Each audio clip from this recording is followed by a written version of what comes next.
CircuitWorks 2012 now supports the new ProStep EDMD electrical CAD format. This new format is being widely accepted by the major electrical CAD vendors and in many instances is replacing IDF. The new format facilitates much tighter collaboration between the electrical and mechanical design departments. Let's take a look at how it would work. Inside this new battery charger design, we have a PCB. The basic shape of this PCB and the key locations of some of the components like these LEDs might be dictated by the SolidWorks model, so it would make sense to start the design in SolidWorks. However, we then need to communicate this information with the electrical CAD department so that they can start populating the board with the rest of the components.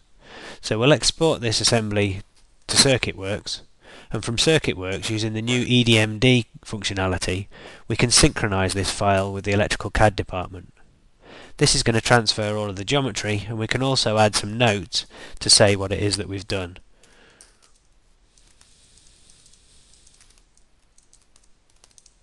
That way we can communicate to the other department exactly what it is that they need to do. This will create a baseline for the new design. Let's now see how they would use that data inside of the electrical CAD environment. As the electrical engineer, we simply use the EDMD tool to open the baseline file created from CircuitWorks.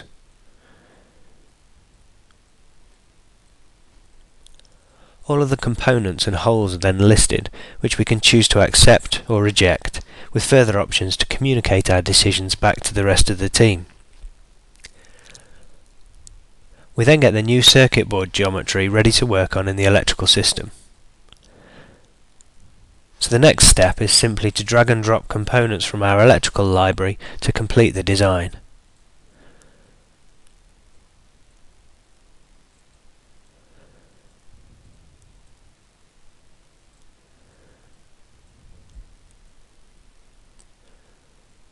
With that done, we once again use the EDMD tool to communicate our new design back to SolidWorks.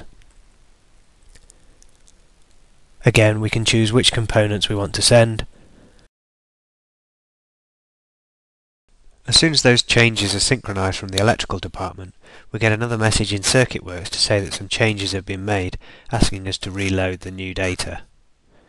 We can select the change to see what's been done, and we get an animation to show us those components being added. We can then individually highlight each of the components to see exactly what's been done, and just like we did in the electrical environment, choose to accept those changes.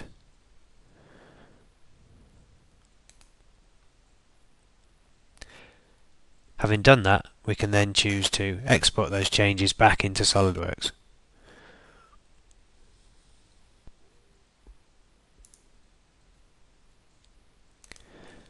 And once again communicate back with the other department to say that we've accepted their changes.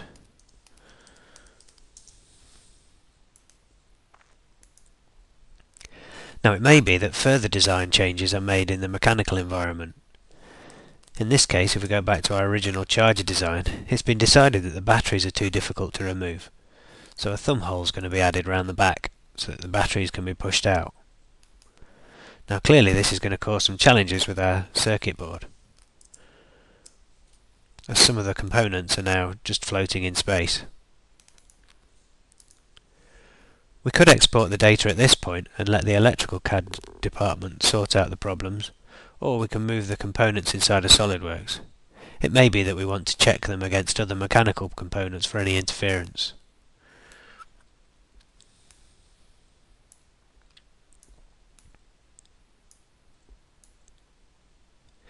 Having made those changes, we can then once again synchronize our changes back to the electrical CAD,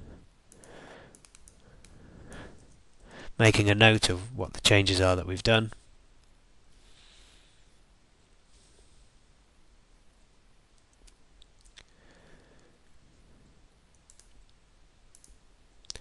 And then in CircuitWorks, we've now got our second change, which again we can animate to see the changes that have been made and synchronize those changes back to the electrical department.